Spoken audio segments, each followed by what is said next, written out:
Friends, आप सभी का हमारे YouTube चैनल लर्निंग विद पूजा यादव में स्वागत है। हमारी जो करंट अफेयर की सीरीज चल रही थी उसमें ये हमारी अगली क्लास है और आज है 14 अगस्त और 14 अगस्त के जितने भी मोस्ट इम्पोर्टेंट करंट अफेयर हम उसके बारे में डिस्कस करेंगे। इसके साथ ही जितने भी मोस्ट इम्पोर्टेंट फैक्ट है हम उसके बारे में भी डिस्कस करेंगे। ये फर्स्ट क्वेश्चन है हमारा, हाल ही में एशियन हॉकी चैंपियंस ट्रॉफी 2023 का खिताब किसने जीता? तो भारत ने हाल ही में एशियन हॉकी चैंपियंस ट्रॉफी 2023 का खिताब भारत ने इस ट्रॉफी को चौथी बार जीता है। इससे पहले 2011 में, 2016 में और 2018 में जीत हासिल की थी। भारत ने मलेशिया को 4-3 से हराया है। चेन्नई की राधाकृष्ण स्टेडियम में यह मैच खेला गया था। बात करें इसमें टॉप स्कोरर जो थे वो भारत के कप्तान हरमनप्रीत सिंह थे। ये है हरमनप्रीत सिंह। इस ट्रॉफी में भारत, मलेशिया, जापान, दक्षिण कोरिया, पाकिस्तान और चीन की टीमों ने भाग लिया। पाकिस्तान को हराकर hockey junior Asia cup championship Bharat बना है। ओडिशा भारतीय हॉकी टीम का स्पॉन्सर रहेगा। अगला क्वेश्चन है हमारा, हाल ही में गृह मंत्री अमित शाह ने इफ्को नैनो यूरिया प्लांट की आधारशिला कहाँ रखी? तो गुजरात में के कच्छ के गांधी धाम में गृह मंत्री अमित शाह जी ने इफ्को नैनो यूरिया प्लांट की आधारशिला रखी। और ये जो इफ्को नैनो यूरिया प्लांट है ये एक तरल लिक्विड यूरिया है। अमित शाह जी 2 दिन के गुजरात के दौरे पर थे। वहाँ पर ही उन्होंने कच्छ के गांधी धाम में नैनो यूरिया प्लांट की आधारशिला रखी। इस संयंत्र से कृषि अर्थव्यवस्था को बहुआयामी लाभ मिलेगा। इस संयंत्र का उद्देश्य है जो हम उर्वरक आयात करते हैं उनको कम करना और भारत को उर्वरकों के क्षेत्र में आत्मनिर्भर बनाना। नैनो यूरिया मिट्टी के पोषक तत्वों के संरक्षण और उर्वरकों के विवेकपूर्ण उपयोग को सुनिश्चित करने में मदद करेगा। इसके अलावा उन्होंने कोटेश्वर में BSF मूरिंग प्लेस की आधारशिला भी रखी। बात करें नैनो यूरिया के बारे में तो यह किसानों के लिए स्मार्ट कृषि और जलवायु पर स्थायी विकल्प है। यह उर्वरक के रूप में पौधों की नाइट्रोजन की आवश्यकता को पूरा करता है। हाल ही में राष्ट्रपति द्रौपदी मुर्मू विंध्यागिरी का लॉन्च कहाँ करेगी? तो कोलकाता में द्रौपदी मुर्मू जी विंध्यागिरी का लॉन्च करेंगी।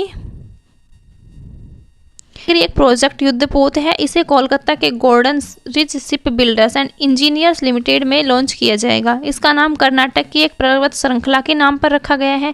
यह प्रोजेक्ट 7A फिर गेट्स का छठा जहाज है। प्रोजेक्ट 17A कार्यक्रम के तहत मुंबई में स्थित मंझगांव में डाक शिप बिल्डर्स लिमिटेड 4 जहाज़ों का निर्माण कर रही है और golden rich ship builders and engineers limited 3 जहाज़ों का निर्माण कर रही है। जो प्रोजेक्ट 17A और GRSI ने 2019-22 के बीच इस परियोजना के पहले 5 जहाज लॉन्च किए जा चुके हैं। INS विंध्यागिरी नीलगिरी श्रेणी का छठा और आखिरी युद्धपोत था। 2011 में एक व्यापारिक जहाज के साथ दुर्घटना में क्षतिग्रस्त होने के बाद इसे सेवा मुक्त कर दिया गया था और 1981 में कमीशन किया गया था। अगला क्वेश्चन है हमारा, one district one product ODOP wall किसके द्वारा शुरू की गई है?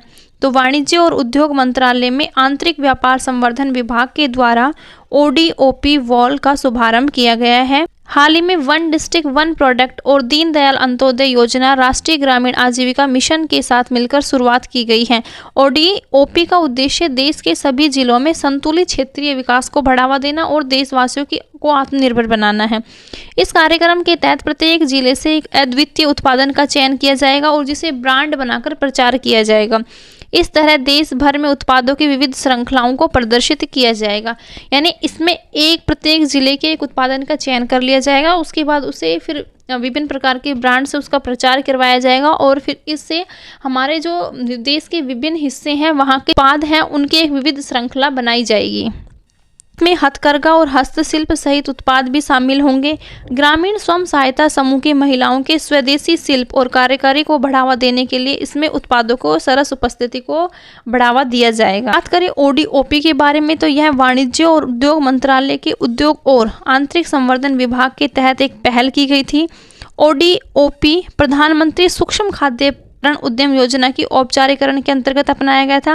राज्य में 1 से अधिक निकटवर्ती जिलों को मिलाकर ODOP उत्पादों का एक समूह बनाया जा सकता है। अगला क्वेश्चन है, हाल ही में स्पेस पोर्ट की स्थापना किस राज्य में की जाएगी? तो तमिलनाडु राज्य में।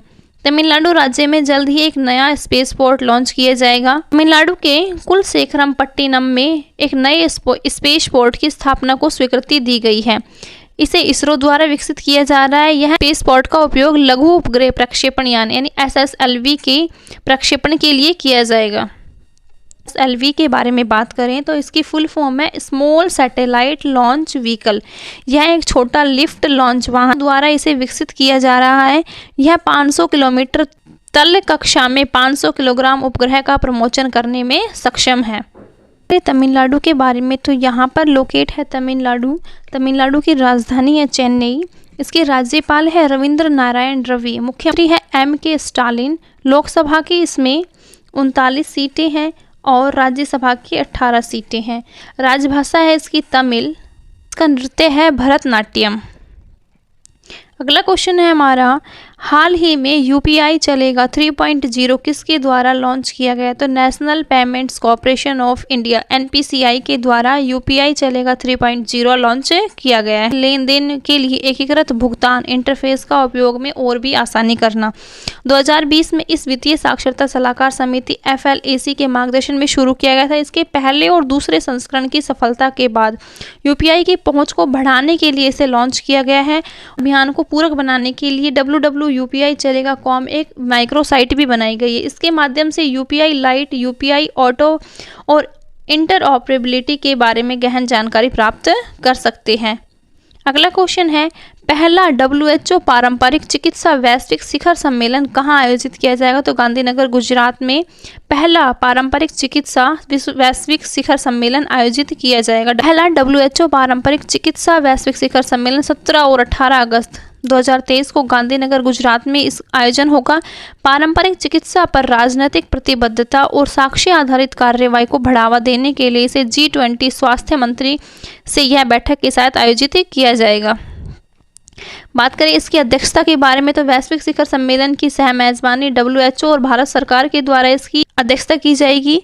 वर्तमान में 170 सदस्य देशों ने पारंपरिक चिकित्सा के उपयोग पर WHO को अपनी रिपोर्ट दी है। सरकार के सहयोग से 2022 में स्वास्थ्य और स्वास्थ्य के लिए प्राचीन ज्ञान और आधुनिक विज्ञान को प्रेरित करने के लिए एक मिशन चलाया गया था। बात करें गुजरात के बारे में तो यहाँ पर लोकेट है गुजरात की राजधानी है गांधीनगर। गुजरात के मुख्यमंत्री है भूपेंद्र भाई पटेल। राज्यपाल है आचार्य देवव्रत। राज्यसभा की इसमें 11 सीटें हैं और लोकसभा की 26 सीटें हैं। गुजरात में के द्वारा हाल ही में सिंह सूचना ऐप लॉन्च किया गया था। हाल ही में पाकिस्तान के कार्यवाहक प्रधानमंत्री के रूप में किसे नियुक्त किया गया? तो अनवर उल हक काकर को हाल ही में पाकिस्तान के कार्यवाहक प्रधानमंत्री के रूप में नियुक्त किया गया। ये है अनवर उल हक काकर जी। हाल ही में पाकिस्तान ने बलूचिस्तान के सीनेटर अनवर उल हक काकर को पाकिस्तान के कार्यवाहक प्रधानमंत्री के रूप में चुना है। राष्ट्रपति आरिफ अलवी ने पाकिस्तान के संविधान के अनुच्छेद 224(1)(a) के तहत कार्यवाहक प्रधानमंत्री के रूप में अनवर उल हक काकर की नियुक्ति को मंजूरी दी है। इन्होंने 2018 में एक स्वतंत्र उम्मीदवार के रूप में सीनेट में बलूचिस्तान प्रांत का प्रतिनिधित्व किया था। एक नई राजनीतिक party Balochistan Awami party BAP की भी स्थापना की है। इन्होंने अनवर अल हुक बलूचिस्तान के पश्तून जनजाति से संबंधित है। अगला क्वेश्चन है हमारा, हर साल विभाजन विभीषिका स्मृति दिवस कब मनाया जाता है? तो 14 अगस्त को विभाजन स्मृति विभीषिका दिवस मनाया जाता है। हर साल 14 अगस्त को विभाजन विभीषिका स्मृति दिवस मनाया जाता है। 2021 में PM मोदी ने 14 अगस्त को विभाजन विभीषिका स्मृति दिवस के रूप में मनाने की घोषणा की थी। यह दिन विभाजन के दौरान भारत के लोगों द्वारा झेले गए दर्द और पीड़ा की याद दिलाएगा। यह लोगों के संघर्ष और बलिदानों की याद में मनाया जाएगा। विभाजन के दौरान ब्रिटिश भारत 2 स्वतंत्र के करंट अफेयर का क्विक रिवीजन कर लेते हैं। हाल ही में किस राज्य ने सिंह सूचना ऐप लॉन्च किया है? तो गुजरात ने। इंडिया स्टार्टअप फेस्टिवल 2023 कहाँ शुरू हुआ? बेंगलुरु में। हाल ही में किस राज्य की धमतरी कमार जनजाति को आवासीय अधिकार मिला? छत्तीसगढ़। हाल ही में किस राज्य सरकार ने कक्षा में मोबाइल फोन के इस्तेमाल पर प्रतिबंध लगा दिया? दिल्ली।